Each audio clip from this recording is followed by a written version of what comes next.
All right, we do have an open discussion part two, and everyone should be joining. A new link was sent to them. They have a current link. If you could go back into your email, you should see a brand new link. I'll give you a few moments.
Welcome back, Marvelous Allure. Hey, I'm All right, sorry, y'all. and I don't know what happened. we're waiting for Peace Girl and BK Live to join now. They're about to join shortly. Okay, Okay, give me one moment. okay, I'll be right back.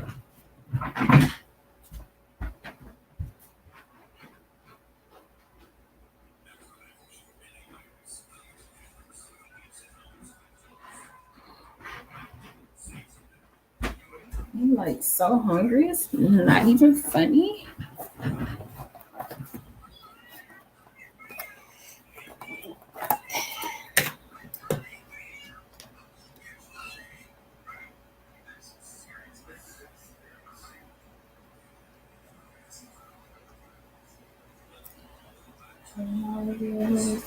Where mom at? Recent.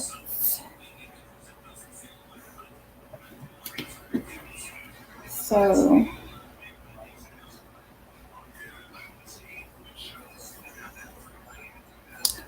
mom. Nah, it's house phone.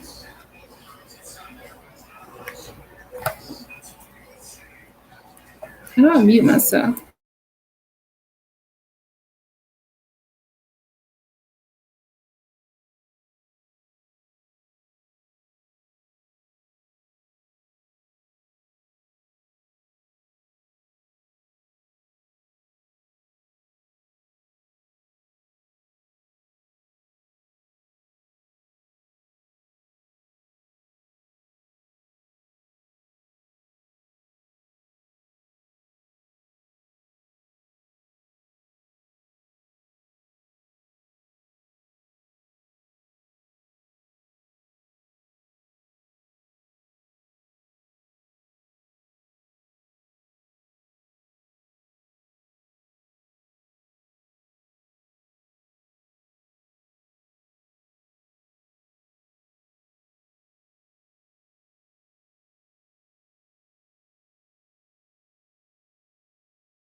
All right, I'm still waiting for Peace Girl and BK Live to join.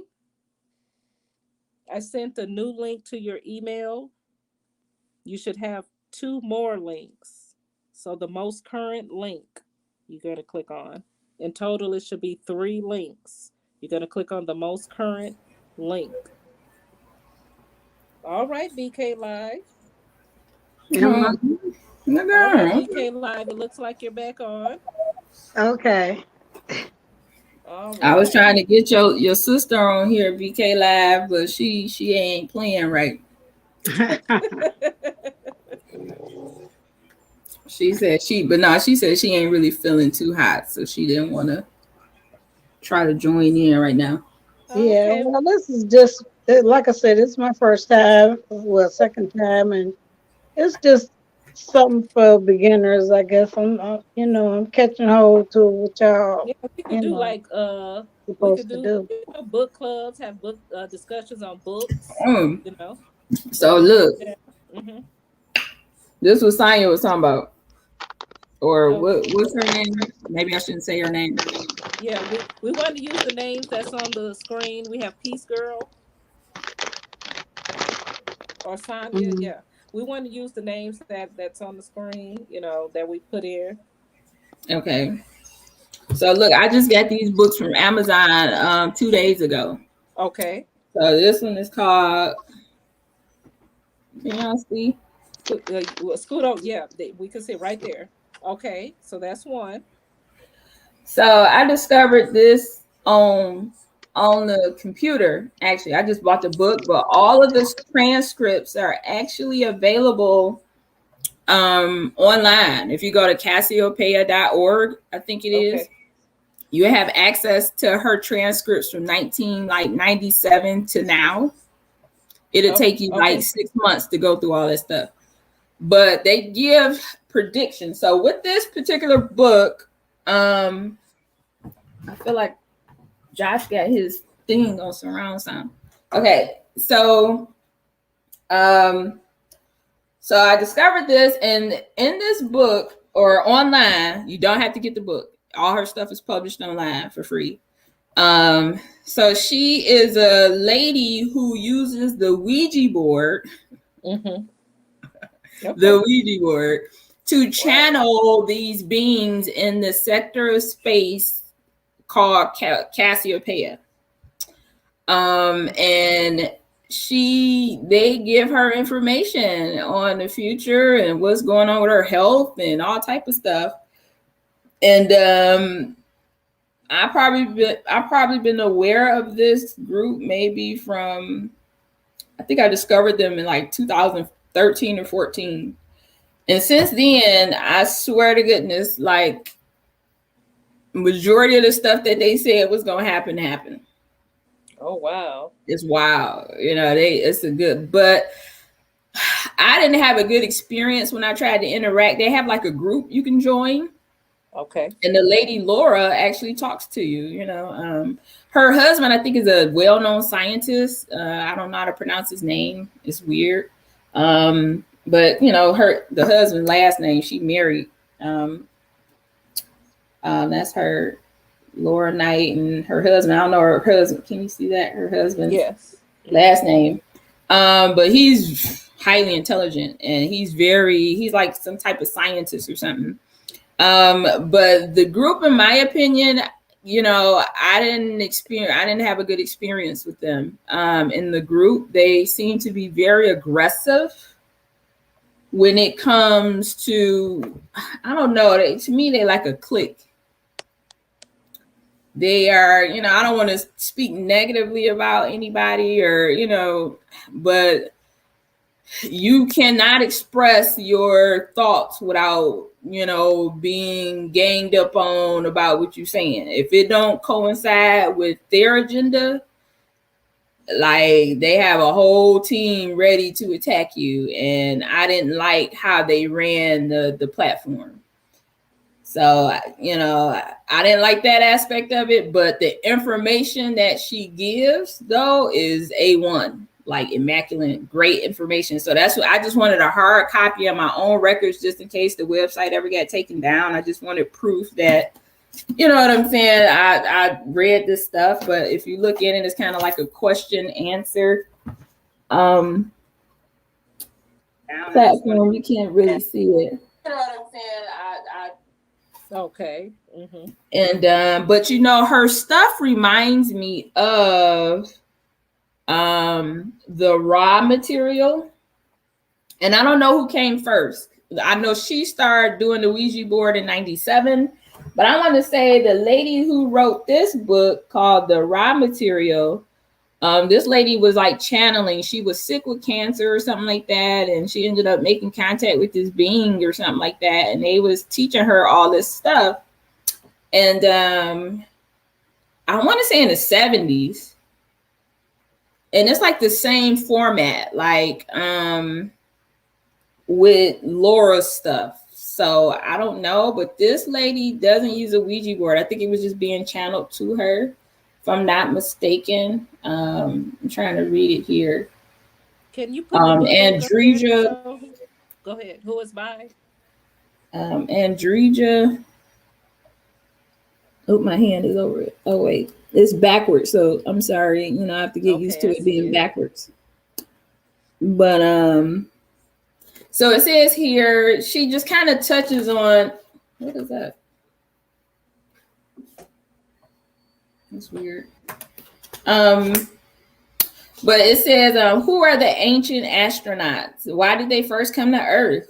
Why are they returning now? What part did they play in building the great monuments of antiquity? What part did they play in the formation of present and earlier civilizations? Just a few topics that she touches on. But let me see if I can find her. Is it really Andreja who? It says The Ancient Astronaut Speaks by Don Elkins Carla. That's her name, Carla Rucrit and James Allen McCarthy. So wait, okay. I'm backwards. Can you see that? Yes, we can see it. Mm-hmm.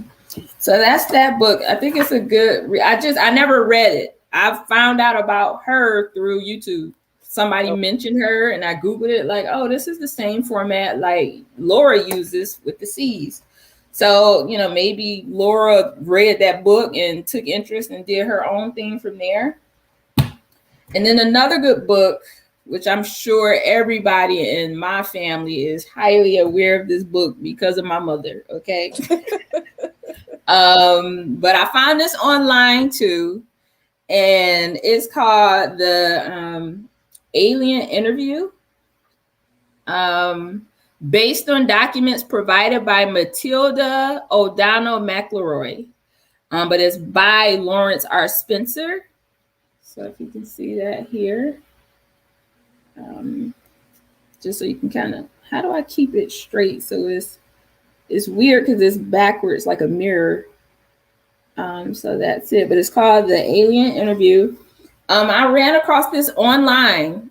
I forget how I ran across it. And this is like this alien, I guess the military caught, it's supposed to be based on a true story. The military caught an alien, and the alien, I guess, intentionally got caught so he could make contact with this lady named Matilda, who was a nurse, I believe, a military nurse. And he would only talk to her.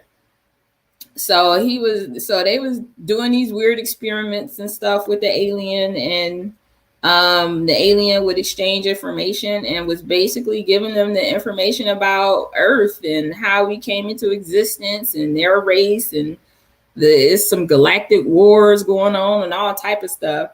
The alien talks about like the past, present, future. And in the end, I guess the alien was basically like, I only, wanted to talk to you because you were one of the battalion that got caught. Like, I guess she got caught and got cycled back into the reincarnation system.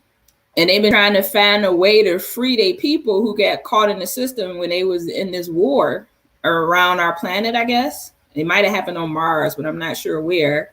But she ended up getting cycled back into Earth.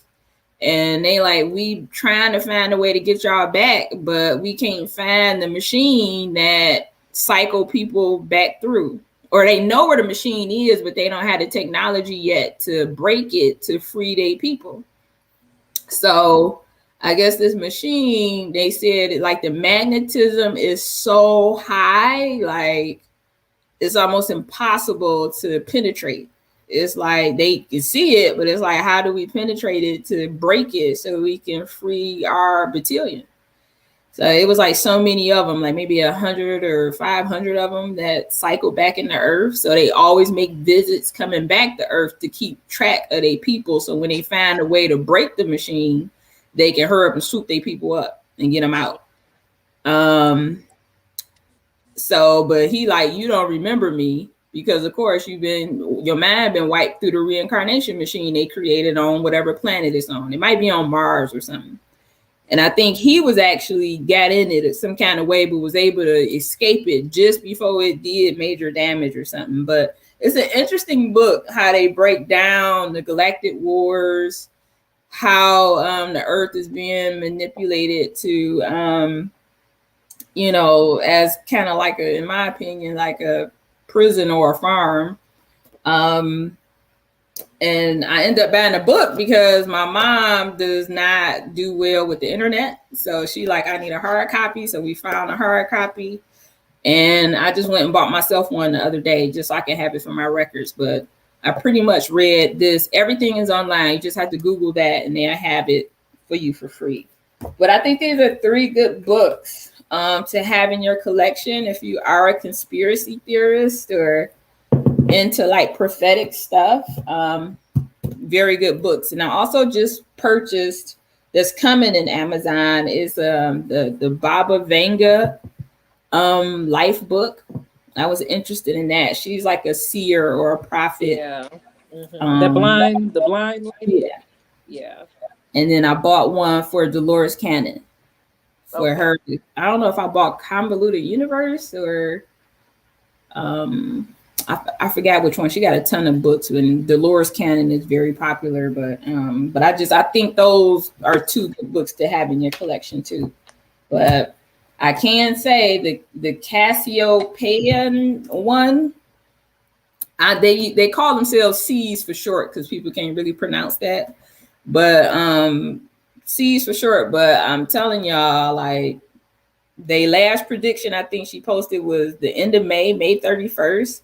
And they was kind of predicting all the Trump stuff, what was going to happen in the elections. They was predicting the COVID stuff, the vaccine. They tell you how the vaccine was created, how they're going to distribute it, how it's affected.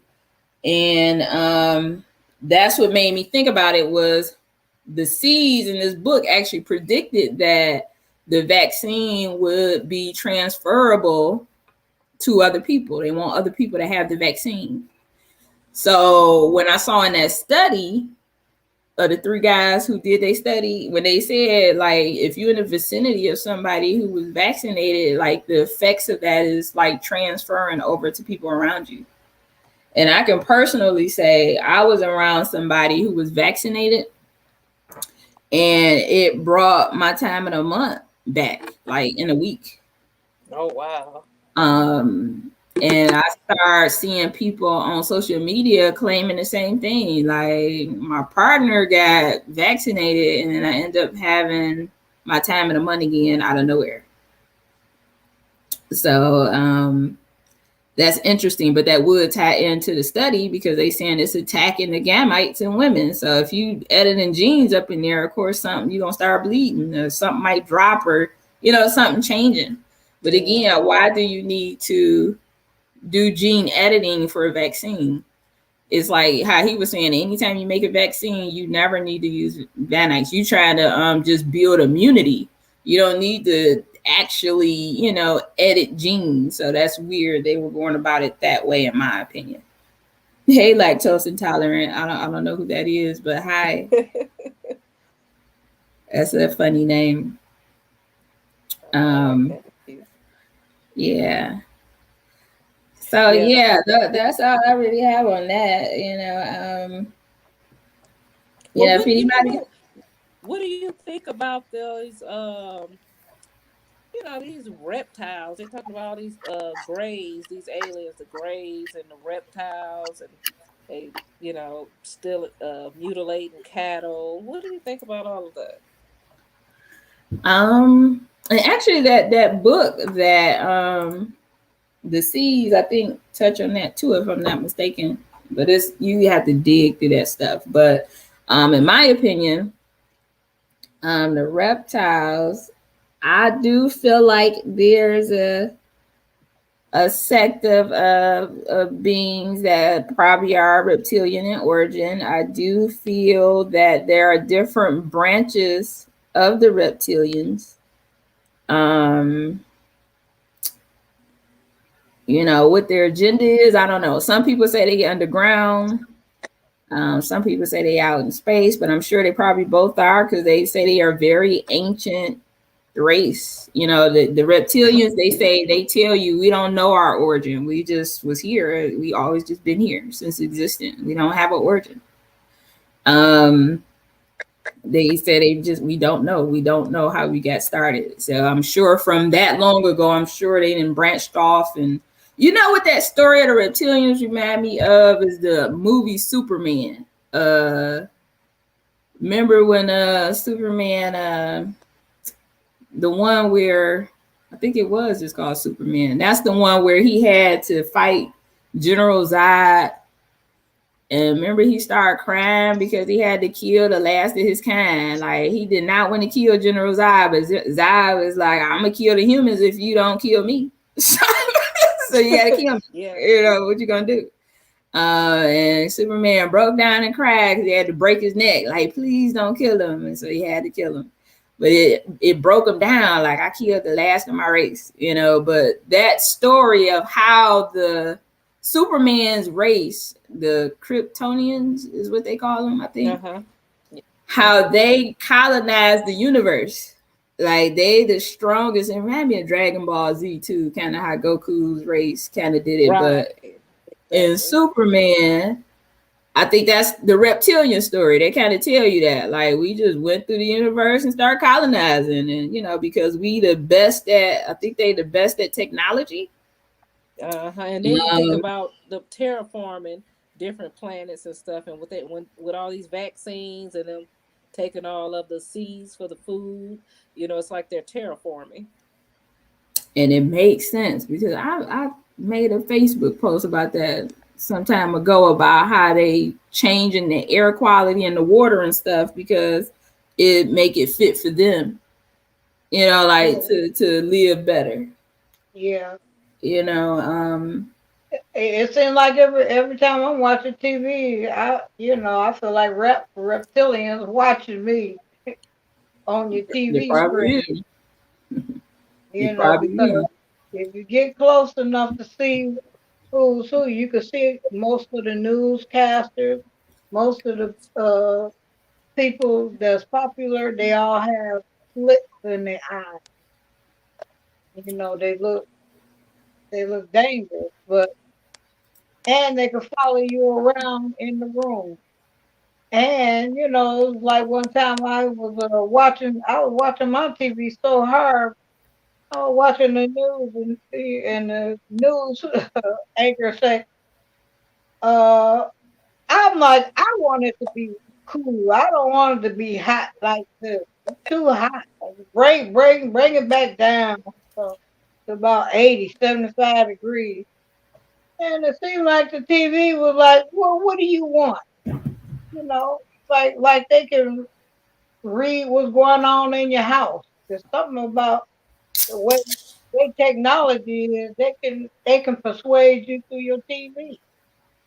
I'm gonna tell you, in one of these books, I don't know if it was the Seas or I don't know what book I was reading, but this girl, she might have been asking Laura to ask the Seas about some alien abduction, or they was talking about alien abductions. And the girl said she was watching some show about aliens and how they abduct people, but she said she was like so enthralled in it, like, wow. And I guess she said when she got into it, she felt like the aliens could feel her through the TV. And she said she went to bed that night and had this wild dream experience. Like they tried to pull her through the roof, but I guess she woke up in time or was able to break through to wake up. And can somebody mute their background? Oh, I see it was you. Yeah, but they tried to take her up, but I guess she was able to shift her consciousness or something to not get abducted. And they asked the C's, and I think she said the C's told her when your mind going like them delta beta states or something, that they can tap in, and if you're on that frequency of abduction, they gonna do what your frequency was. So they really zoomed in on her. Like the C's was like, yeah, they zoomed in on your frequency and saw it with somebody, not eligible, but vulnerable to being taken. So they zoomed in at the candidate and went, but she was able to kind of break out of the delta state so they couldn't get her. So they was like, she was thinking like, was it a dream? And they was like, no, it really happened. That's weird. So, you never know what can be transferred through them, radio waves to your TV. It's possible. Somebody had some questions about the Jews and Austrian painter. I didn't see. What do you think of the Austrian painter? I'm not aware of what that is. I'm sorry. Anybody else know what that means? The Austrian painter? I'm not aware of the Austrian painter. The only thing, Gustav Klimt, I don't know if that's, what they're talking about. If they could give us a little bit more insight on what they're saying, we might catch on to what they're saying. If they, give us a little more information so we can understand where they're coming from. Yeah.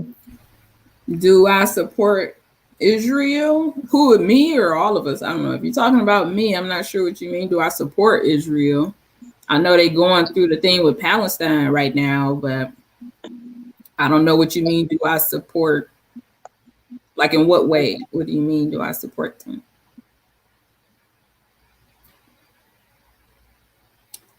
Just the Jews. I don't know what that means either.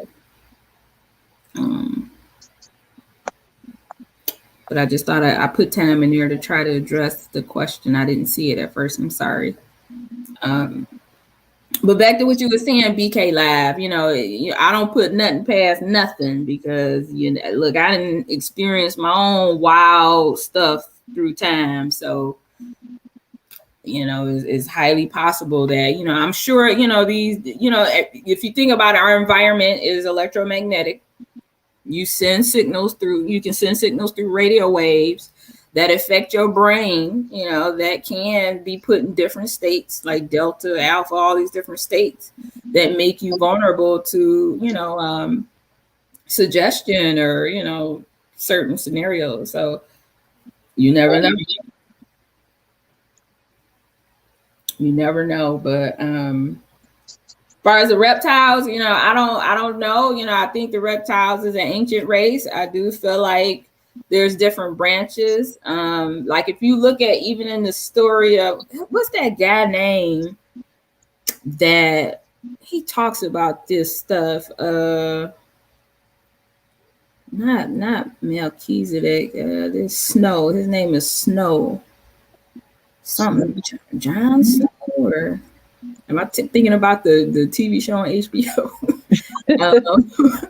What is his name? Something, but he talk about the torpedoes and your frequency of torpedoes. This guy, he's like the man when it comes to this stuff. But he was talking about the history of reptiles as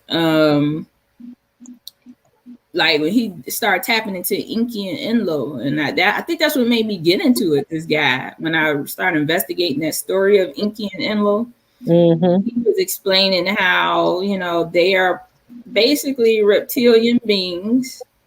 And if you do look at them Sumerian texts on the pictures, them the original ones, they do kind of got a snake-like appearance, and then you got some that look like giant humans too. But there are some that look like snakes in the face. They had like humanoid bodies, but a weird snake face.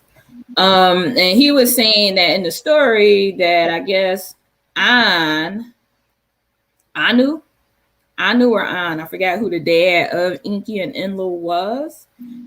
But the story, I guess, go that Enlil's mother was part of a reptilian species that he married after Enki's mother. But Enki's mother, I guess, Enlil's mother was jealous of Enki's mother because she was part of a line that had the ability to implode. And I was kind of confused on what implode means. But I guess they had if you can do implosion, you had like the ability to travel in space or time or reality any type of way if you knew how to implode yourself. But it was only a certain species of reptiles that can do that. So their empire was great and vast in the universe because they had travel on lock. Like, we don't need tech ships to fly. You hold my hand, tell me where you want to go. We there. What you need to transport. So I guess they were a strong empire because of that. But he ended up having Enki with her. But Enlil's mother was part of the line that couldn't implode, and they were more technology based because they needed ships and stuff because they lost the ability to implode on their own. But it sounded like blood had something to do with it in the story that the guy was telling with the reptilians. And I guess it was a jealousy there because, Enlil's mom couldn't do it. So she was like always doing shady stuff to Enki's mom or treating Enki kind of wrong because, like, y'all think y'all better than us because you can naturally do stuff and we can't. So Enki was a master geneticist out of the family, and Enlil was more so like a master strategist, like an army general. Like, he was very good at strategy and how to take over stuff. And I'm assuming the sister Nigersog, or I can't think of her name, I might not be pronouncing that right, but Nigersog or something, a Negersog, Nggar something Sog. I'm sorry. She, I guess, was also part of this like reptilian line that had these abilities, and she was also a master geneticist. So I'm assuming she might have been from Enki's mom too. I'm not sure. Don't quote me on that. But how the story goes is, I guess, when they told Enki to stay on Earth because he mixed his DNA with the humans when he wasn't supposed to, I guess Negersog stayed back with him to help him with the experiments he did, which was us. So I guess we would be a splice of the reptilians, but like watered down. And they say the sister would kind of be like, and I think the guy on the show the other day said it, but like he was saying Easter or Ishtar or something, or Isis, I'm not sure which one. But she would be the ones that all the people out in the East like worship. So the Asians and the dragon and stuff, all that stuff is representing her, the mother, the womb, the dragon lady. She was the one who incubated them or came. She taught that side of the world, I guess they saying. And Enki kind of taught the people on not this side, but like in the middle, like that Middle Eastern African area. Mm-hmm. So he taught them, and that's why we have a lot of references to his ideologies. But she took a sect in the East Asia area and taught them. So because they was kind of up in the mountains, I guess maybe they were more isolated, so they didn't really get it touched and mixed with like us in the middle.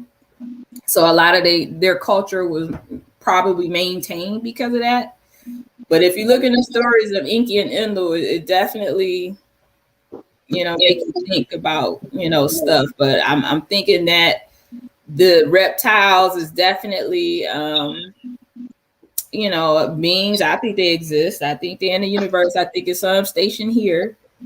And, if something do pop off, I do feel like it'd be probably some confrontation between them and another sector, whatever out there. Because I know it says Anu, which is one of Inky's parent is the when I look on Wikipedia, it says that he is identified with the North Ecliptic Pole, centered in the constellation Draco, and along with his sons Anil and Inky, constitutes the highest divine triad personifying the three bands of constellations of the vault of the sky. And it also talks about Anu's primary role in myths is as the ancestor of the Anunnaki. Yeah. So I'm wondering, I don't know, from my understanding, I know the Anunnakis, they aren't the reptiles or the reptilian race, are they? Or species? I think so. I think so. I think so. You think they're one and the same? Well, what about the Greys? I think the Greys are like machines for them. Yeah, I can agree with that. So the Greys, I think, are scouts. Like you would use. So how now? This book again, I think it touched on this too. That's the AI. Right. Yes. So they're organic robots that the I'm sorry, say that again. So they were saying they were like organic robots that they implant their consciousness into to do scout work. So they're not even real. Like they be doing autopsies on robots, the government. Like they're not even real beings, They say they are a branch of the reptiles, but I think they're just like machines that they use. And them things might have became sentient at one point, and they just, because they created them, they probably got the ability to steal, hijack, or jack into their system. I don't know, but I do feel like the Greys, are not what we think they are. I think they're like how they were saying, like machines, like they use them to scout and colonize stuff because they can't physically or be present, or maybe their vibration is higher and they don't want to come down in this dimension. So they built the machine to, come to our dimension to do whatever work they need to do. Who knows? I'm speculating. I'm not saying this is true, but that was just an idea of mine. And one part on here that I'm reading on Wikipedia that's kind of deep or something I'm going to further investigate or look into. It says Anu orders for Adapta to be given the food and water of immortality, which Adapta refuses, having been warned beforehand by Inky that Anu will offer him the food and water of death. So you have the food and water of life, and you have the food and water of death. So that's something I'm going to dig a little bit deeper into on a different show. And I do feel these stories are the foundations of the stories in our Bible. I feel like they based a lot of these stories. If you read the Inky and Enlil story and then read the Bible, you will see it's like a watered down version of that story. I agree. Right. And you will see that, in my opinion, I feel like Yahweh, or whatever you want to call it, is Enlil. Mm-hmm. I don't feel like Yahweh is this like God, all powerful God being. No. Okay. I don't think that. I think it's just another term. I think it's a title or a term for Enlil, that one of the many names he probably used as a title. But if you read that Inky and Enlil story, the Bible kind of make more sense on what's missing out of it. You know, So, what story? What book do would you reference? for the Inky and Enlo, Yeah. I don't have a book for that. I mean, that's something you can just, I guess, look. That's how I found out about it. I just went online and looked at, what was on the Sumerian tablets, and just did my research that way and learned the story through, the translations people provided from that. But I don't have a specific book. So I'm sorry. Okay, yeah, that's how I kind of learned some of it through just online and different YouTubers. Yeah, it's an awesome story. I love the Inky and Enlo story, and you can tell it could be probably taken multiple ways. If you don't even want to take it as a real situation that happened, and you want to look at it in a more metaphorical sense, I think even that story can tell you even about the human, like our makeup and our abilities as humans, if you look at it that way. But I really don't know. This is just my speculation. I'm not saying I'm right. It's just stuff that I picked up on over the years. But I love the Inky and Enlo story. Like I've never really been into the Bible like that, but once you read that story and try to read the Bible, it's like everything clicks. Like, oh, that's what they meant for that. Like, read that story if you haven't. Anybody out there? Exactly, and it's the same as the mythological stories when you talk about Zeus and Hercules and all the different stories, mythological stories as well. You can see it in the Bible. It's all of these stories are pretty much talking about the same thing. Yeah, I agree with that for sure. I definitely feel like it was something I wanted to say about that Inky Enlo situation with like people try to say that Inky's line is basically they try to say it's the black people is from Inky, but I don't think so. I really don't think so, but it makes sense about if you read that story about how Inky and them came down and set up shop on Earth. It'll make sense about that story with Cain when he went to Nod and he found them people and had kids with them. Like obviously they had in the story they tell you we set up shop in the Middle East, we set up shop in Asia, and somewhere else I think like South. I think it was 3 locations. It was the Middle East, somewhere in Asia, and at the bottom of Africa, like sub-Saharan Africa or something like that. And so it makes sense, like if you how Nergal was explaining, like she wasn't really the one carrying the humans when they made them. They was growing them in tubes, like like on Resident Evil when they kept cloning Alice, them tubes everywhere. That's kind of how the book explained it. Like they had us in these tubes, and the first set of ones that came out more looked like beast, like more beastly, like because they had to miss the DNA of the native species that was here to I guess make the perfect worker. So and then the story they made is because they didn't want to mine the gold themselves. I guess they had a union in the way, and the people rebelled and said, "We not going in them caves trying to get the gold. So you need to make some worker slaves to do it for us." But I guess the worker slaves, so they was making them in batches in the story. So I guess in the first batch they wasn't smart. Because Enlo didn't want them to be smart. He just wanted them to just be strong, like make them strong enough to get the gold so we can go.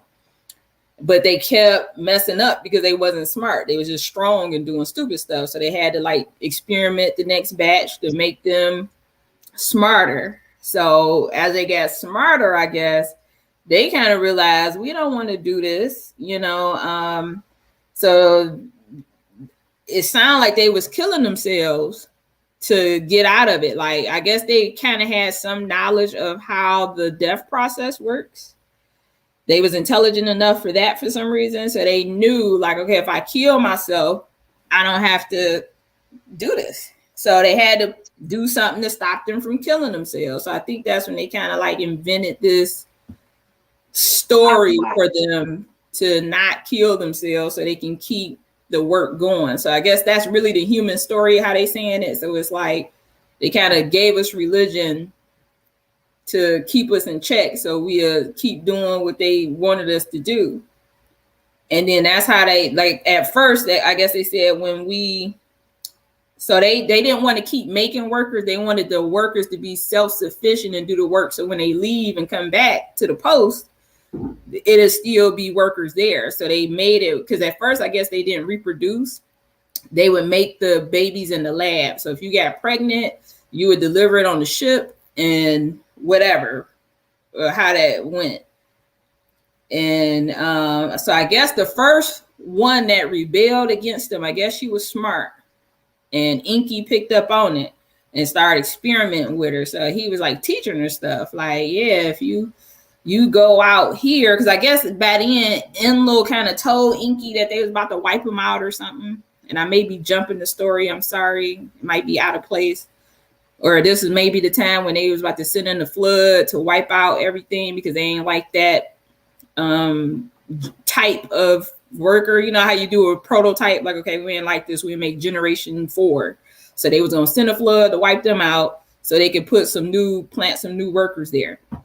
But Inky was able to tell the lady creation, the worker, like, hey, if you go out this way, you will be safe from the flood. So go out there and you will be able to raise your family with, because I guess somebody else was out there. I think she asked the guy pairing. So imagine her being Eve and then her going to tell Adam, come with me. And in that story, the man prototype was like, no, I want to stay on the ship. And she was like, okay, whatever. So she went out and left and created a whole community, kind of, I guess, in the story, some kind of way with people she rounded up, like, who want to come with me? Because, the flood coming, they about to wipe stuff out. We go, Inky told us to go here, we'll be safe. Just don't go back on the ship. So I guess after the guy, her guy partner saw when she took him somewhere and he saw like she was thriving on her own without the ship, I guess he decided to go too. And they like left and started up creation from that way, but they were safe. Inky, I guess, taught them enough to sustain themselves when this flood come to wipe out the generation 4 human or whatever, whatever species we was in the story. But that's all I can remember off the top of my head. But it was an interesting story, to say the least. And, would anyone else like to jump in and expound on what Marvelous Allure was saying? Yeah, I don't like that I'm the center of attention, y'all. I want other people to talk. I don't know what else to say. I don't want to seem like I'm this guru and know all this stuff. I just can tell you what I think I know, Hey, that's good. I'm trying to. I had it on the tip of my tongue what I wanted to say, but now I can't say it. I have to come back to that. So go ahead. Just like I wanted to come back with what somebody in the chat room said. You said about the Hebrew Israelite or something. What was that question you made? Somebody. This is what's in the chat room. It was in her chat room. This is the chat. She was making a comment about the Israel, something about Israel. Well, anyway. He said, do you support Israel, was his question. I support Yashrael, yeah. So what you saying, that's a person or a place when you say it like that? That's That's a place, and that's a place. Okay. Yeah, I really don't understand the question. It was no context to it. Like, what do you mean I support it? Like, in what manner? Like, are you referring to the war that got going on with Palestine over the land, or what about Israel would I support? You know what I'm saying? I don't understand the context of the question. But if it's the Palestine situation, I do feel like, they took them people land and they know it. You know, they took the Palestinian stuff, they'll cut it out, but What? Yeah, and the Palestinian people know that it's not their land I because agree they with that. said when it all started with them, they saw all black people everywhere. And then now the ones that want to claim all the land over there is these white folks. They don't, so they telling people that they lied all the way around. It's not their land. It's never been their land. That's why I said the Almighty said he had looked down, he had planted dark grapes. And behold, before he knew it, when he came back again, what he saw planted there was all white grapes. But they want to claim everything on earth. But it's Yeah, not. I don't think the land is nobody's. Like, how can you own Mother Earth? You know what I'm saying? She providing the space for all of us to grow. So even the concept of trying to own something, like if you look at the natives and their story when the white people came, it was basically like, hey y'all, like everybody else that came, we here, just respect the land and we'll share it with you. You know what I'm saying? But they like, nah, we don't want to share. This ours now. You know what I'm saying? This is But our see, land now. right, the land was given to us. It was a given thing. They went over there and took it. They know how to take the land. They know how to. Right, I agree with that. I definitely feel like they are the one imposing these ridiculous, fantastical laws that they just can't be applicable. The earth is for anybody who own it. Like, you can't just, what I'm saying? The point is respect it. Whoever there, they there. Like, you can't be killing folks and pushing them out because you want it now. Like, just that whole concept is like, you can tell the people who did that definitely, I feel, was, lower vibrating to think that they need to hold on to something like that, ownership of something, to feel important or powerful. Like, why can't you share the land and work with the people there to build your idea of what you think it should be? It's just very selfish. You can tell, like, the people who was already existing here definitely was probably more of a community type based people. You know what I'm saying? It's everybody. If you have an idea, we work on it together and build that idea for you. But you get that one who come in like, no, I want it to be my idea and I'm going to be the owner of it and nobody ever, it's just so low vibe thinking. But when you think of, like, Hey, I'm going to tell you something. they're making you pay for water now. They're going to make you pay for air next. I don't put it past them. But look, I saw this thing on TikTok. And it's like, I don't want to validate it, but this guy who was white, he came on there and made a post. He said, have y'all noticed that in white families, it's not community based. Like, everything is kind of about you.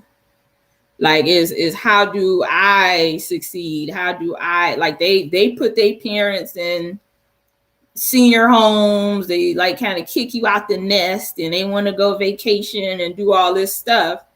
But if you look at other communities and cultures like Asians, Latinos, Blacks, and everything is community based. Like, so they gave this example about I guess he married a Latino lady. And they fell on hard times, and I guess the car broke down, and he was like, my parents definitely not gonna help me. They gonna criticize me and say, well, you should have saved money, that's why we sent you to college. That type of concept. And when he told her, she was like, oh, I just called my cousin on my dad's side. They'll come change it. And he's like, your cousin who? I never heard of them. We've been married 20 years. And she's like, yeah, I ain't talked to him in a while, but they'll come do it. She called the uncle, cousin, whoever. He drove out of state, came, fixed it, and he was out. Like, all right. And he said that just blew his mind. Like, you could just call on the cousin to, you know, you ain't spoke to him forever to help you. She's like, yeah, everybody do it, you know.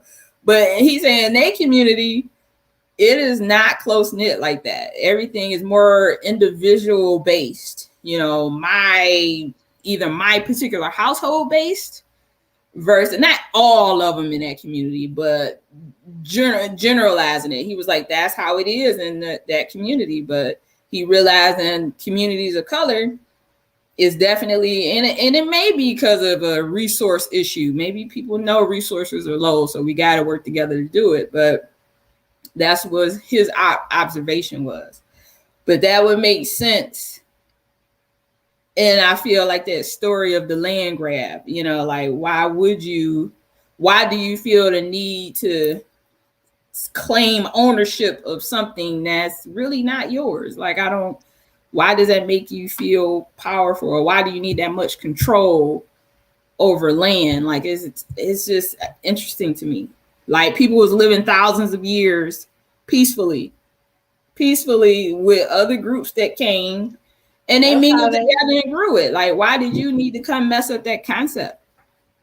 Hey, they knew how to control the people by taking their land. If you get the land, you practically took everything from them. Because you taking their religion, you taking, you know, their food, you taking everything. It's like one time I heard, I was looking through YouTube. This African woman said they made her when the whiteys came and took over her land. They made her start going to the store to get some food to eat. She couldn't pick it off the land anymore. She got to go to the store. Yeah, like the cities, inner cities. That's how we are. Yeah.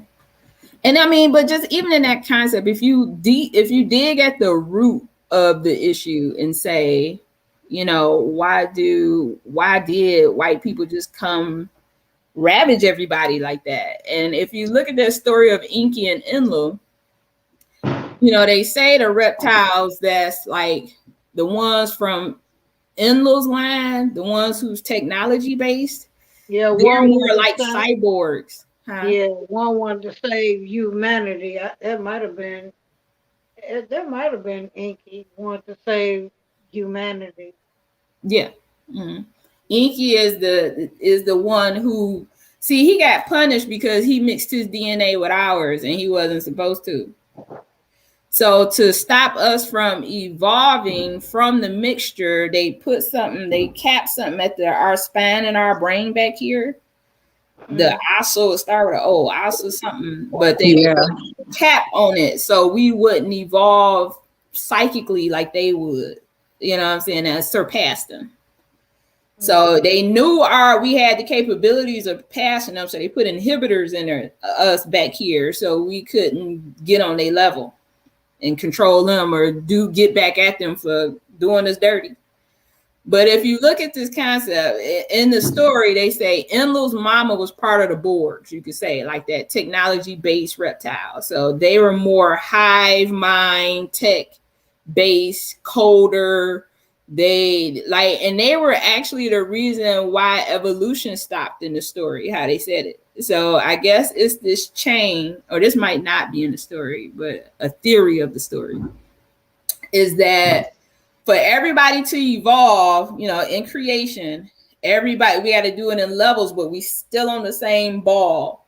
But if one person gets stuck at a level, we can only get this high without moving. Like we got to move in sections or something, how it was explained, or if I'm understanding somebody's theory. And it might be that guy Snowden I'm thinking about, who talk about the fields. But he was saying how the Enki's line, the mama who can implode, they were at the top of the chain, but they was trying to evolve everybody else to get up there so they can go higher. But the Borgs was at the bottom of the list, the tech-based reptiles, and they didn't want to go higher. Like, we good where we at, you know? So it was like this war between them that happened because of this. They felt like they was better than them because of that. But if you think about it, humanity is Enki's line, and Enki is the part of the people who can implode. We're not part of Enlil's line, who was the Borg type reptile. So the Borg people are more colder, they're not community based. You can see they didn't care about everybody evolving. It was like, forget y'all, we good where we at. We got technology, we don't need that. Like, they wanted to pride themselves on that one aspect, which kept them trapped in that state. Like, they could never evolve because they didn't want to. So it's like, we don't care about y'all. And it make you wonder about the origins of certain people and, you know, what lines they from and why they probably act the way they do if they are part of that branch. You know, I don't know. You know, and I even feel like even the stories in that Bible is a genesis of a particular people and not everybody. You know, I think it's telling you the story of somebody else's genesis. Not everybody else's genesis is that story.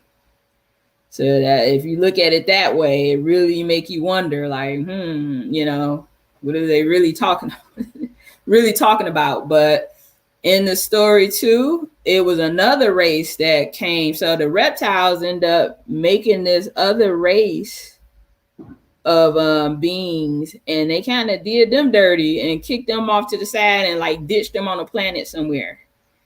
I forgot what planet and how it went, but this other race that was created, they got so evolved, and the queen reptilian peep game, like, I've been hearing stuff in the universe about that colony we left them people on, and they running stuff over there. They like surpassing us.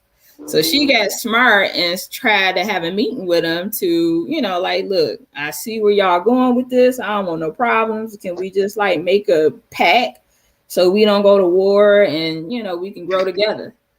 And those beings, they call them like they part of the dog. The dog, they like breeds they remind you of a dog breed, a wolf or dog breed. And they told her no. Like, they made a pact, but they betrayed the pact. Like, no, we bitter about what y'all did. And they end up going to war. And I think that's actually who we going to war with now. Is, you know, like, that's gonna be the what you look up in the sky one day in the far future. I think them would be the wars you would see is between those people and those people. They became a powerhouse in their own. So, and they made pacts with other species in the universe too, how the story goes. So, and everybody seeded Earth. So again, it make you wonder, you know, in all the stories. So if you look at the Noah story, you know, he was different. Like, where does baby come from? We ain't never seen no baby like this before. Who the baby? And they never tell you who Noah mama is. They don't tell you who Noah mama is, but you know the daddy is. So he a splice, a hybrid baby of something. And they say Enoch was taken up in the ships with his people. So of course his line must have been spliced at some point. So in them stories, it make you wonder, like, what's really going on? I'm gonna have to go back and read that. Things to make you say, Yeah, that Enki Enlil story is an eye opener if you really try to compare it to the Bible. Like, wait a minute. You know what I'm saying? Wait, is this what they really talking about? But it's still a multi-dimensional story, I feel, with Enki and Enlil.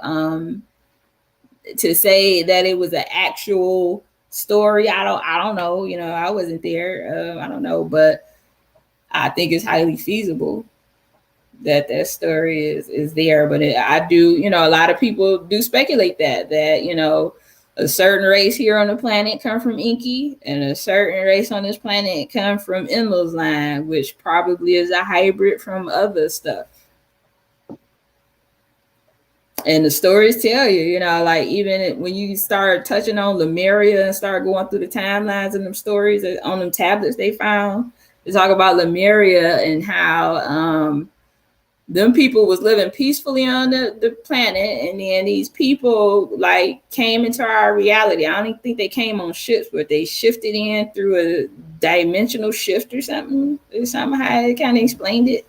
And it was like real aggressive and just wrecking havoc everywhere. And Lemurian people was, I guess, was trying to hold their own against them and couldn't. And it was just a wild story. Like, yeah, wild story.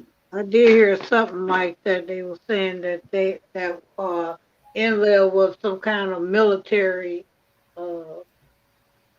people. Yeah.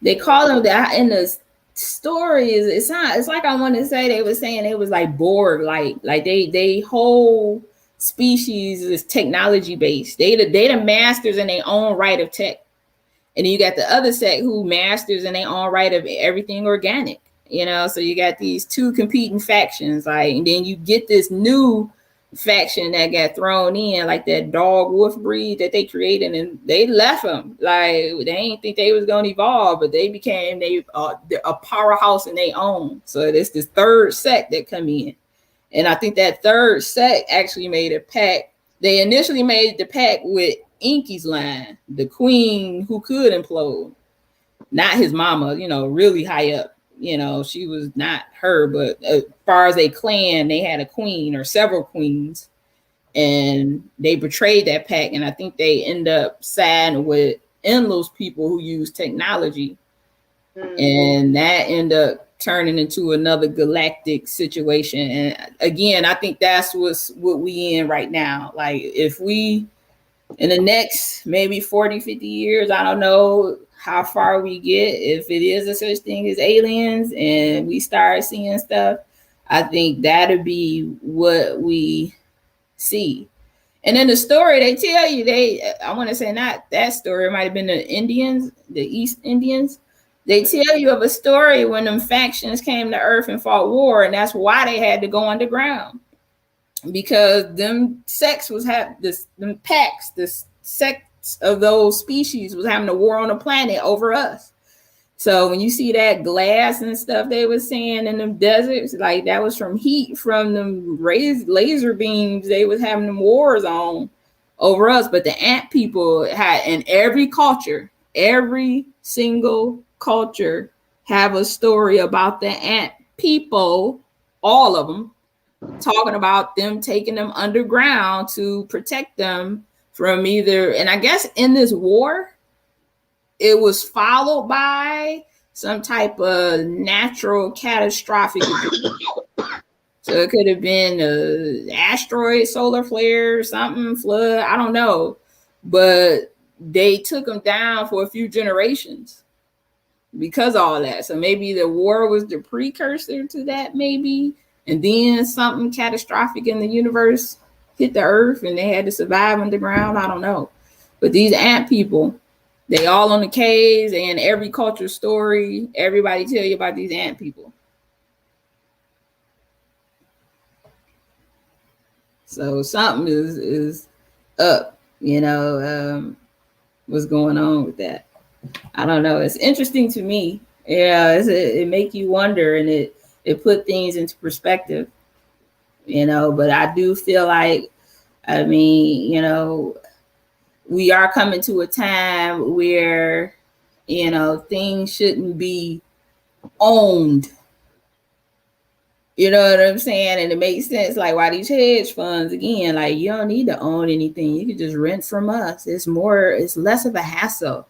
You don't have to worry about ownership. It's just too much for you. We'll do it for you. You know, like, no, I want my own hassle. I don't want your hassle, but again, it's that selfish, you know, like it shouldn't even be feasible to own the land, like, period. Like, if you think about a mother's womb, if we growing inside a mother's womb, she got triplets or whatever, you can't be like, mama womb is my womb, get out, or it's for everybody passing through mama womb, the whole clan of 22 kids, everybody didn't set up shop, grew and did their thing on the land. Like, you cannot own it. It just don't make sense to me how that concept is even. That sound like that story where they talk about you giving up your birthright.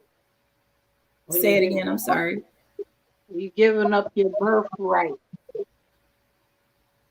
I know at one time, across the land, the original people or the people back then, they didn't consider themselves as owning the land. It was until the patriarch society came on the scene. Mainly the white people came in and expressed that information and brought forth that type of society or that way of living, because a lot of the people before then didn't live like that. They lived together, and they lived in their households where pretty much the grandmother or great grandmother was the matriarch of the family, and if there were any disputes, they would discuss it amongst the families, versus how it is now. The way it's introduced and the way we live now. And, this new way is not working, actually made things worse. And I believe it's going to, evolve into a new, well, maybe not a new way or the right way, possibly. So that I don't know. And it makes sense. You know what I'm saying? I'm definitely aware that most tribes will tell you they started off as, having a matriarch and not a patriarch, for sure. And that came later. So, it just sucks. You know what I'm saying? Like, just what's happening in the world. And it's like, it feel like we come into a crossroad again where it's like either y'all gonna change and, stop being so selfish and work together, or it's gonna get worse for y'all. Y'all gonna have to recycle and do it again until you get it right. And it seems like we always get stuck at this part. Like, you get this crossroad, we don't make the right choice, and then gotta start over. It sucks. I hope I'm saying that right, but I definitely think we at a crossroad right now. It's either we work together, and right now I don't even think it's really white people at this point. At this point, it's everyone. It's everybody. I agree. Yeah, it's everyone. It's not like just white people. It's everyone. Yeah, right now, it's the government. I think our government's been infiltrated. Oh yeah, and they saw opportunity to make the people bigger with each other. So you see, the whites and blacks, y'all different. So, look at the differences. Y'all shouldn't be friends. So y'all distract yourself with them wars amongst each other while we do what we doing over here. Right. What do you think Biden meant when he made the comment for when they talk about the Constitution, when he said, we the people? He said that the people, it's not when they say we the people, it's not talking about you, it's talking about the government. I was like, what do you mean by that? Because the government is a corporation. Right.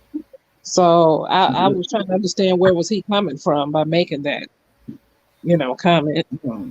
He said, we the people mean the government, is what he said? Yeah. He said it's talking about the government, not y'all. Yeah, I don't get that unless he's trying to say people mean board, like us, the board, this organization, but that still don't make sense. Yeah, I said I'm gonna look up, but see, I gotta go back and look up the word people, we and people, look that word up via, the etymology as well as the law dictionary. Mm-hmm. Just to get a better understanding of what he's trying to say. Yeah, that's interesting. You use that term for that. Yeah, but you figure, so how was the Constitution initially created? Like, I'm curious on why we base all our laws on that one set of laws. Like, what was it based off of? Do anybody know? No. I mean, I've heard different theories. I did do some research on it at once before. I need a few moments to kind of refresh my memory or think about it. Yeah. But yeah, I do remember looking into. But that would make sense because you figure if they started the United States of America, again, that is a business. You would make a set of bylaws for your business. So, you know, the constitutional rights is probably is laws for their business and not us. You know, we just the employees. we not the, you know, the board or the CEO or the owner. So maybe it was written to protect them and not us. You know, I don't know. But it would make sense if we was founded in that fashion. You know, because all the governments are businesses. You know, when you really think about it, it's just a group of people kind of uniting to create policies and procedures and stuff for a group of employees or people that's own their property or land. Oh, absolutely. You know, all of them are corporations down to the, I mean, you have between the federal government, that's a corporation, the state, that's a corporation, the cities, all of them are corporations. Yeah. And, you know, again, like you said, they have those laws, the bylaws, statutes, all of those are, they have presidents, vice presidents, those are all a part of corporations. Yeah. When they have that, you know, you have your natural law, you know, they don't go by natural law. You know, is, you know, the terms that they use and what they go by. That's not in their jurisdiction. But, you know, and their laws really, if we understood and looked into it more, really doesn't apply to us. But because we signed up for the corporation to work for the corporation, you know, we're following their rules. Because when you think about human resources, you know, we are a part of the human resources for the corporation. And until we either quit or get fired, right, and leave, and when I say corporation, I'm not just talking about like the United States. It's every country in this world. United Nations, yeah, all of them are corporations. You got to tear the whole structure down because you can't just walk away. Ain't no such. They got everything on lock. You can't walk away. You got to go to war with them and tear them down. Like, no, we're not doing this no more. You know? And you can't play their game and try to beat them at their own game in their system. You know, we're trying to play the game in their system. You know, when you talk about playing chess instead of checkers, you can't play chess on their game. This is their game, their system. They holding all the cards, all the cut cards. There's no way around it. So you have to totally come out of the system and create your own game and stop trying to play their game in their system. How do you even start that? Like, and that's everybody's so divided and they so brainwashed and scared. Like, how do you even start the revolution? You know, how do you, like, where do you start? Like, you can't even. They got stuff on lock, basically saying, like, you know, she was saying earlier, like, it was illegal at one time to collect rainwater. Like, what? You said you can lock me up for collecting something coming out the sky. Yeah. And the thing about it, it all started with self. You know, it all started with self. And when you get yourself together, I mean, people will be drawn to you, or you know, people will be drawn to what you're doing or what you're saying, or, you know, it's going to be magnetism, you know, it's going to spread like wildfire. So, you know, what's going to happen is going to spread, whatever it is. But the key is to work on yourself. So I was just thinking about like all the prophetic stuff in time, and how they was kind of saying like, it's gonna get so bad that we're gonna be in these wars. And I guess something like a what do you call it in the Bible when the rapture? Is it called the rapture? The raptor. Is that when the Most High come get you and you swoop up in the sky or something? Oh, the 144,000 get caught up pulled into caught up in the rapture. Yeah, according to the story. But if you look at these stories, especially like in these books, and the raw material, all that stuff. I mean, the Alien interview, they all kind of touch on it. It was kind of saying like, and during the bad times, even Baba Vanga, everybody, Nostradamus, everybody kind of talk about this point in history where it's this big war that break out, followed by a catastrophic natural event that's supposed to happen, and then stuff gonna be like so bad, and then ships come in and come take whoever want to go, and you go start life somewhere else. And the ones who decide not to go, I guess, gonna stay back and try to rebuild on Earth like they did before after the last catastrophic event.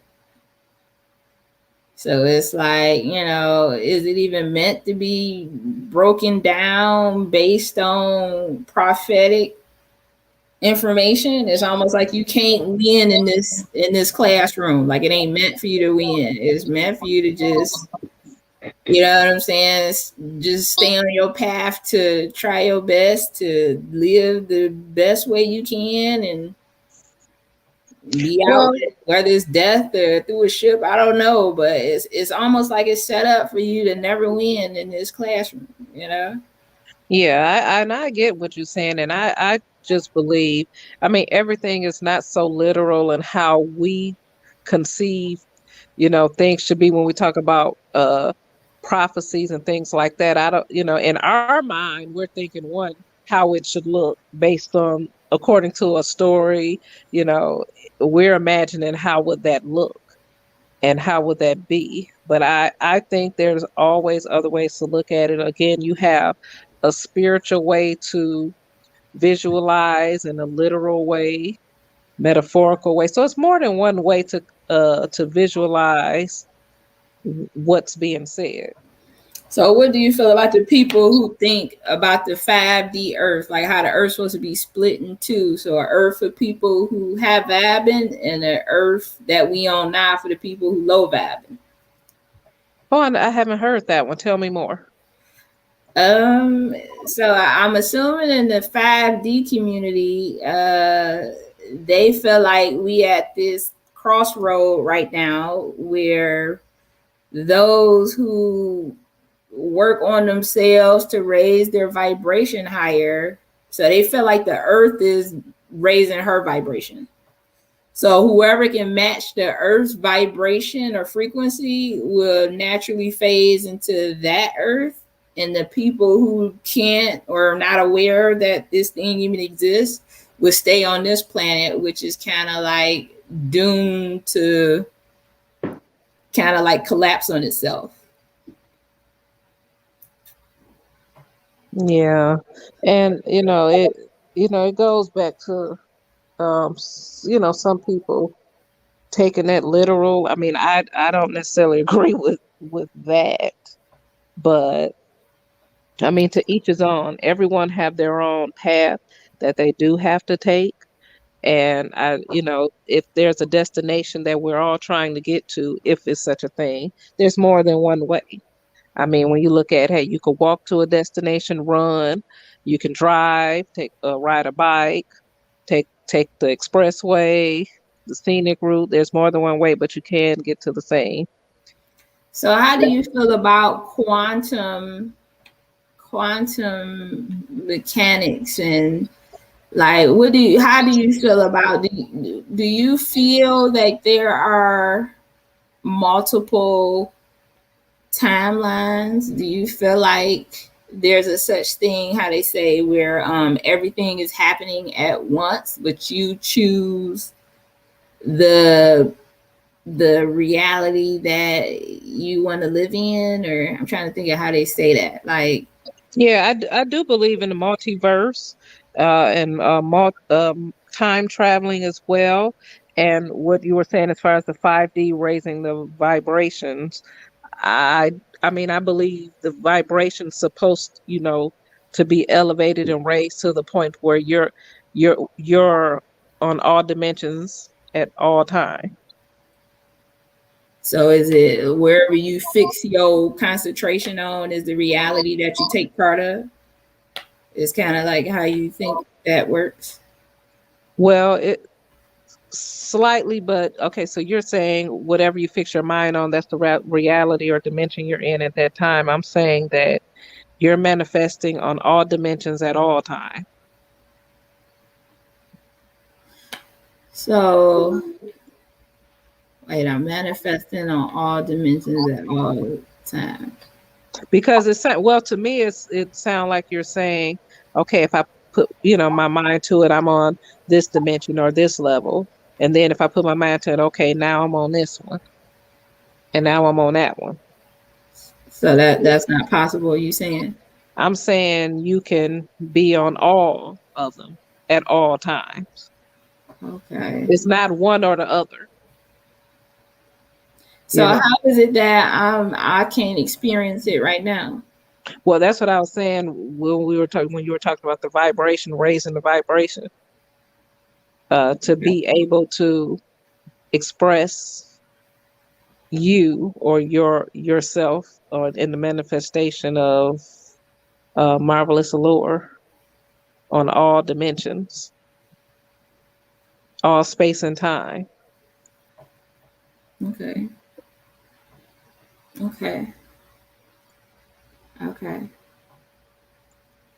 Yeah, I was kind of just thinking about, with the quantum theory and mechanics and all that stuff, they discuss how it reminded me of that movie Lucy. Oh yeah. Lucy, yeah. When she was like, I'm everywhere, I can do this. But it, like you saying, I guess, like it took for her to break the barriers and raise her, I guess, frequency or vibration to be able to even experience that, even though it's already was happening.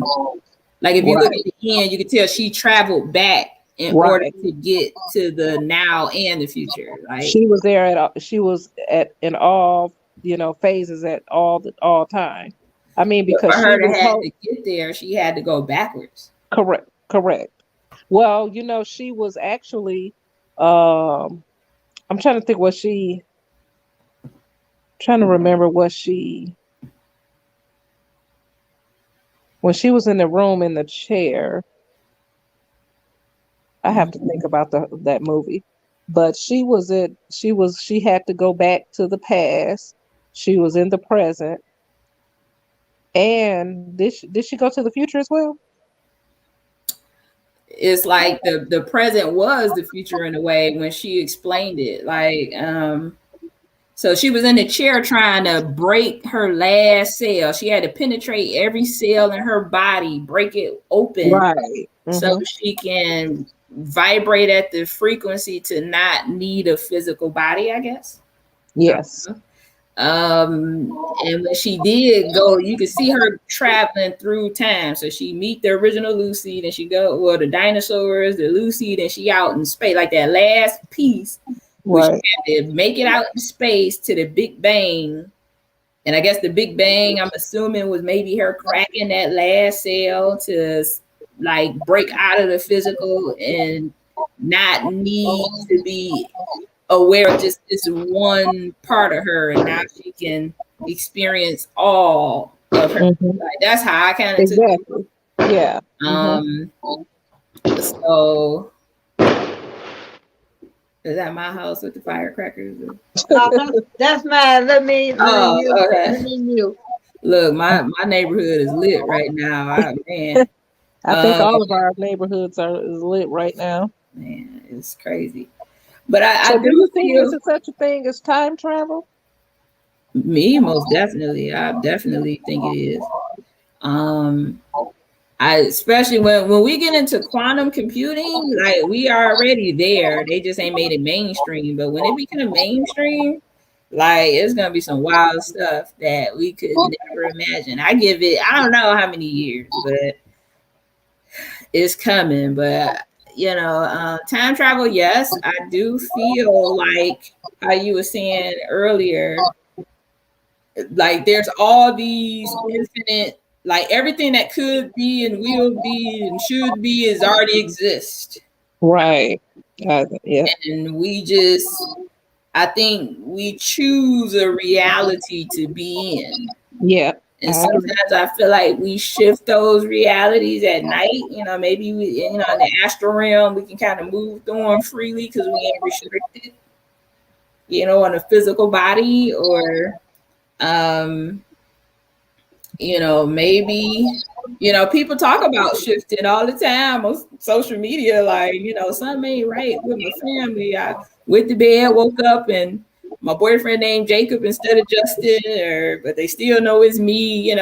It's weird how you can shift realities, or they say dimension hopping, or I'm not sure.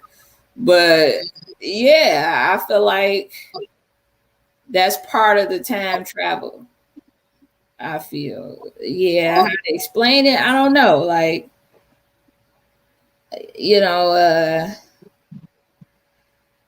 because I know I was looking up something. They were talking about the rules of time travel and saying there are no paradoxes, but traveling into the future is easy, but traveling into the past is hard, but not impossible.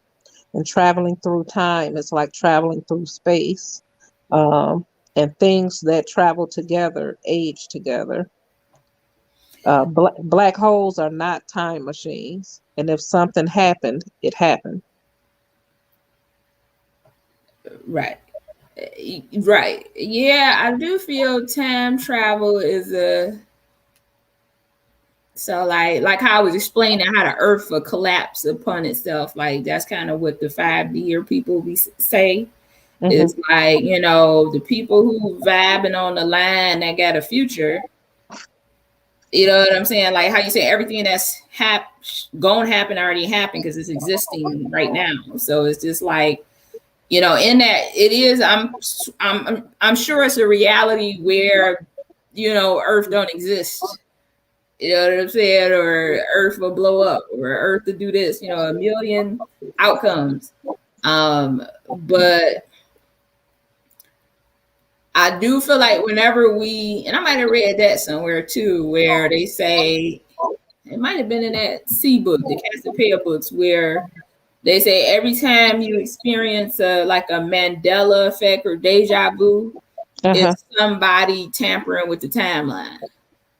And they say it happens frequently, where the beings that I was talking about earlier who masters the technology, they go back to try to buy themselves time in certain timelines, because every timeline has all of them not gonna go on forever. There is a such thing as a reality where something may not exist anymore.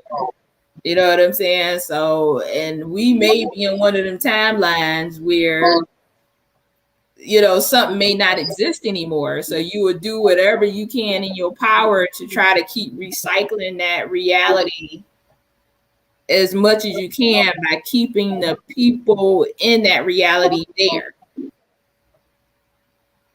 So keeping them there makes that reality recycle, if that makes sense. You know what I'm saying? It's like if people, enough energy is put into it, you know what I'm saying, it'll keep it going in that cycle. But even though it can't get any further than that, if I'm making sense, because it's already happened. Like it already is a plan where it should not exist. And that's where those beings have power in that particular reality where it don't have a future. But if you want to stay in that reality and not get cycled out of that, you got to bring people down with you to put enough focus on it so it is stay existing. And I kind of think that's what's happening to us now, actually, in my opinion. So we got to kind of break out of that timeline to say, you know, I don't want to live in that reality anymore. I'm shifting over here now. I don't want to be there. So, you know, and I think that's why people say prophecies are not. I think that's what would give prophecies. It doesn't give it that validation all the time because people have the free will to shift their focus on whatever reality they choose. So if you shifting into a reality that's not part of that of what they saw on the timeline, it's going to make it seem like that prophecy isn't true. But that may be a good thing or a bad thing. You know, it may be like, good, you're not in a reality where you hit the fan, you know. But from what I understand, although shifting your mind to a different timeline or a different dimension, the situation still come out the same in the end. I mean, the scenario may be different, but it's still the same. It's like saying one, when you read one book, and then read, like when we talk about Inky, read that book, read the Bible, and different things, but it all still saying the same thing. And that's how the different timelines are. It still end up being the same. I'm not sure I understand, but the outcome still being the same. When you say you look at if shift realities or to go to different dimensions and have a different reality, it could be a different reality. But from my understanding, it still end up coming out the same in the end on whatever reality or whatever dimension you shift. Like, I get what you're saying, but it's so like the best way I can explain it is like, let's say we living in right now, I'm focused on this reality, right? Yeah. Just grabbing something that I saw. And let's say this particular reality has a future where it don't exist anymore. It don't have a future that turns out to anything that would connect it to anything else. Like, I do feel like branches of reality fall off. So you have the ability when that time comes to kind of like jump ship, like you can go here now, or I may want to go, wherever. It's backwards, so I can't point right. Sorry. Right. But what I'm saying, go here, but in this particular reality, it may not be meant for it to connect to the rest of the realities because that's a spot specifically designated maybe for a certain experience. But I think it's recycling. Yeah, and that's what I feel like we in right now. Like, I feel like we being forced to stay in a timeline that we've been said we don't want to be in. And we have been forced into it. But on all the other, I guess, dimensions of timeline, you're recycling as well, is what I'm trying to say. It's the same. You're going through the same thing. It's the outcome or you still have, it's certain things you have to do regardless of what timeline or dimension or whatever you want to call it is on. There's certain things have to happen. That's the same. Well, I do feel like in all these infinite scenarios of reality, they are already existing right now, and it's already kind of seen what's going to happen. It's just up to the user who's in the reality to pick where they want to experience that. So yeah, I still don't get what you mean by everything gonna come out I do feel like it's planned. It's already, that's a better way. It's already pre-planned on all timelines, all dimensions. It's already written. It's already, done. It doesn't matter if you hop to one timeline to another. It's already pre-planned out. So I'm gonna give you a scenario just to see if I'm grasping what you're saying. So, like, let's say I'm in this reality right now where I'm talking to you. Mm-hmm. But I don't want to talk to you anymore. Like, I want to go to a reality where I'm in this same situation, but I want to talk to somebody named Keena. You know what I'm saying? I don't know. But you have the technology to not let me out of this particular reality. Like, yours are power mass, so I'm stuck talking to you and I can't make it to the reality where Keena exists, even though it's planned that I do get out of the loop to make it over there to Keena. But it's still kind of disrupting. Like, I feel like it can create what is the word I'm gonna say? It can create disturbances, massive disturbances in the natural order of things if the technology you using to keep me from jumping, which it was already planned for me to jump, it creates some massive issues if it can't stay on the course that was planned. If that makes sense. I don't know if I'm making sense. I'm not sure. So, okay, and if that's the case, and I'm saying going on a different dimension, it'll be the same thing, but maybe the version of it may be different, but it's still the same concept, is what I'm trying to say. Okay. I don't know why it's not clicking in my brain right now, but I'm gonna just say okay, so I'm not holding up the whole stream trying to figure out what you mean by that. But Right. because it's like I'm trying to just express that, you know, yes, I do think everything that's supposed to happen will happen and whatever is planned. But I feel that there are beings who have evolved to be intelligent enough. They got just enough intelligence to be able to start doing things in the unnatural order of things. Okay. That can cause major disturbances in the timelines, and it'll start affecting everybody else's reality to the point where everybody kind of gotta like shift and hone into that reality to fix it so everybody can do what they was naturally supposed to do. Correct. I understand what you're saying. And it may be planned like that way, like you're saying, like we knew or it was planned that disturbance would happen so everybody could shift back into that particular reality. But I still don't get what you mean by like recycle. Well, what I mean by that, maybe a possible better example is, okay, so, okay, we'll just say that's how it is on Earth or this dimension. Okay, we'll just say Mars is another dimension or whatever.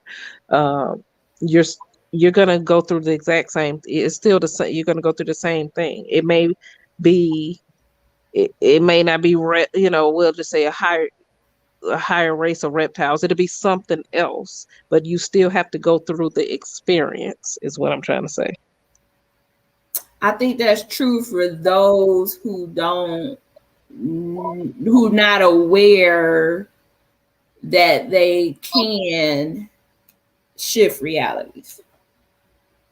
Like, I think that's true for those. Recycling is for those who are not aware that you don't need to recycle. You can jump ship.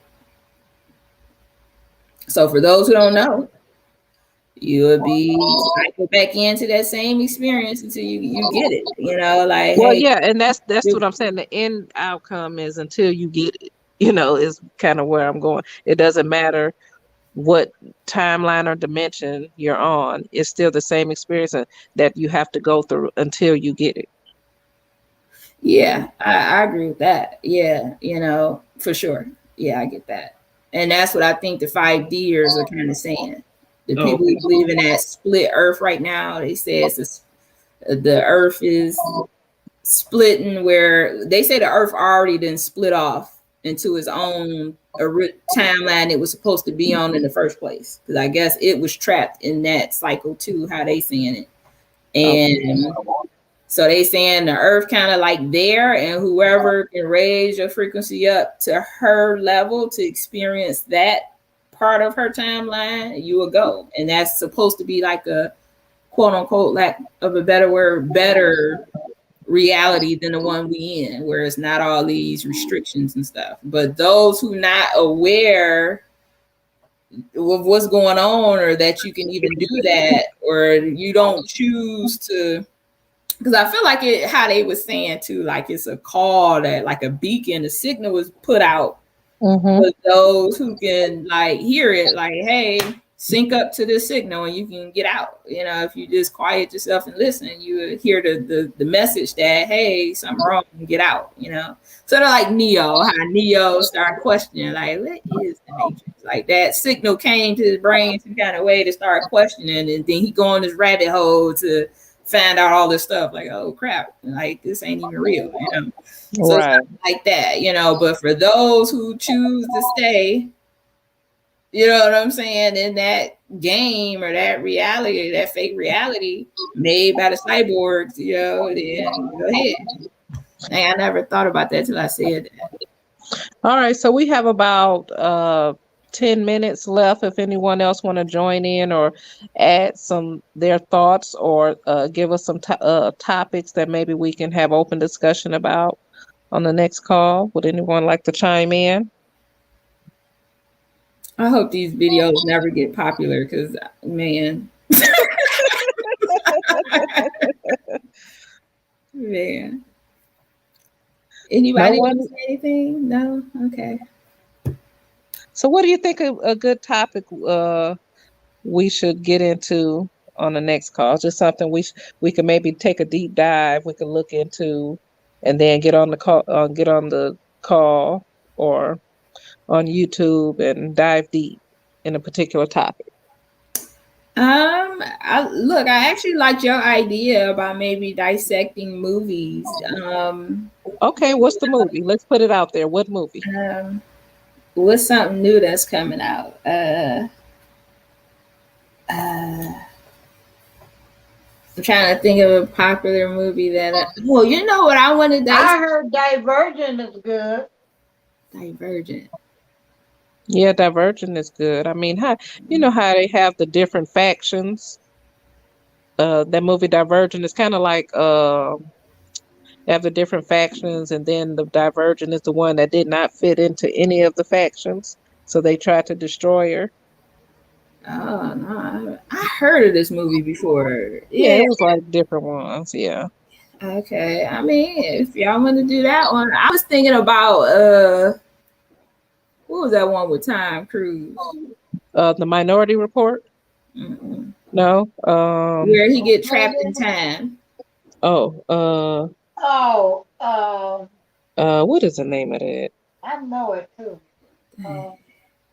Tomorrow, Edge of Tomorrow. Yeah. Edge of Tomorrow. Yeah, that was good. I like that. I want to break that one down. To me, that was kind of deep. Like, oh man, we like in that same boat. Okay. But how about this first though? Divergent. If she want to deep dive Divergent, we can. No. We're gonna go with what you talking about. Okay, so we're gonna do the Edge of Time. Edge of Tomorrow. Okay, with Tom Cruise.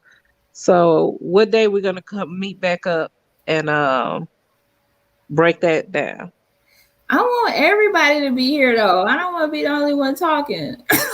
That's why, and that's why we need that, and that's why we need time of some days to watch it and kind of look into it a little bit to give everybody's time instead of just jumping in or something that'll give everyone time. So wouldn't it be a good day? I don't know. I think it'd be better if we did it on weekends, like maybe Saturdays, or give us 2 weeks maybe. Or okay, so do you want to jump back on Friday or Saturday or Sunday? I think Saturday. Well, maybe Sundays. That's kind of when everybody chilling out and getting ready for the next day. Okay. So maybe, but they go kind of long though. So I don't know. Maybe we should. And we'll keep it. And we'll keep it within 2 hours. 2 hours, okay. because So, we but can. do you want to do it on Saturday nights or Sunday afternoon? I mean, I probably would prefer Sunday because usually on Saturdays we're supposed to be having I'm supposed to be having meetings. Okay. Okay, so Sunday afternoon, maybe you want to say All maybe right, about around 6 o'clock, maybe. okay. Cause that's when Sundays, stores close. People should be done with their shopping stuff. So maybe 7 o'clock on Sunday. 7 o'clock, 7, 8, 9. So 7 to 9. Yeah, and then people can start prepping to go to work or whatever they need to do. Right. Okay, so I'll put a thumbnail up to let give everybody the date and time and the picture of the movie to Okay. look. So we'll do that. Sounds good. Yeah, Oh, great is anybody in conversation, the y'all. chat? Can y'all please participate next time? I want to hear y'all thoughts. Yeah, join in. Get the link. Join in. Yeah. This is an open discussion for everyone. No subject is taboo. It's everyone's thoughts and ideas. We're here for it. We're here to help each other grow and Mhm. develop and hear things we may not have heard or give us food for thought. And see, that's what I like. I like a platform where it's not like a situation where I'm going to a guru for something. I like an Right. open platform where it's like anybody's 2 cents can be relevant. I like it where it's like people talk about their opinions and ideas and not trying Mhm. to ram their thoughts down people's throats. Like Yeah.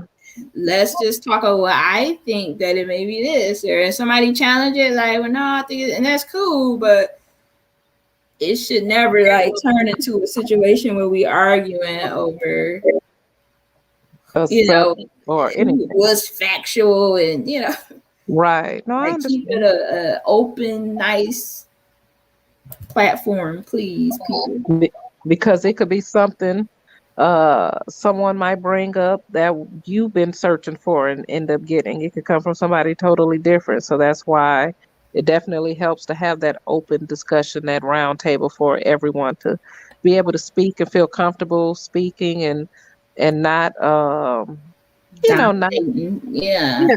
There's no dominating, there's no disrespecting, and just open to hearing everyone's idea. And it's not even so much to necessarily challenge the idea, it's to hear it, hear what's being said, hear the thoughts, the ideas. You might take some notes and look into it. You may respond to it. You may respond, but it's not about criticizing anyone's thoughts and ideas on the open discussion when we have open discussion nights. Right. Yeah. I feel like how I kind of held the floor tonight. I'm sure I only held it because it was so few of us. You know what I'm saying? But in the event that we got a lot of people, like I don't like attention. I don't. I don't want to be the center of it. So And as more people join, even once we focus on a particular movie or a book, everyone will have an opportunity to speak. We'll give everyone maybe about 10 minutes to speak on it each. And we're going to go around like that as we gain momentum or get more people on here. And, just, have fun and just enjoy each other's conversation and ideas. So Friday, we will be coming back on the air, reviewing a movie. What's the name of the movie? Edge of Tomorrow with Tom Cruise in it. Edge of Tomorrow with Tom Cruise. So we're going to break down that movie. We want everyone to watch the movie, to be able to break that movie down so we can have dialogue and discussion about it from a different perspective. There's So all wait, type of. we doing Friday or Sunday? I'm sorry, Sunday. So we're gonna do Sunday at what we say 7 p.m. Sunday at 7 p.m. This Sunday or next Sunday? Next Sunday. Next Sunday. Wait. Well, we want to give people 2 weeks at least to watch it, right? Maybe. Well, I mean, today is Friday, and then we have this Sunday coming up. So next Sunday. Next Sunday. Okay, so next Sunday at, let me pull up my calendar because I'm not smart. So wait, okay, so the 11th, July 11th July 11th. at 7 p.m. And hi, David Wynn. We see you. We didn't forget about you. Hello. Thanks for joining. We kind of at the end though now. So July 11th, Sunday at 7 p.m. And we're going to try to review The Edge of Tomorrow, the movie with Tom Cruise. All right. Well, good evening, everyone. And All right. okay, you have a good evening. Bye-bye. All right. Bye, everybody. All right, bye. Bye-bye.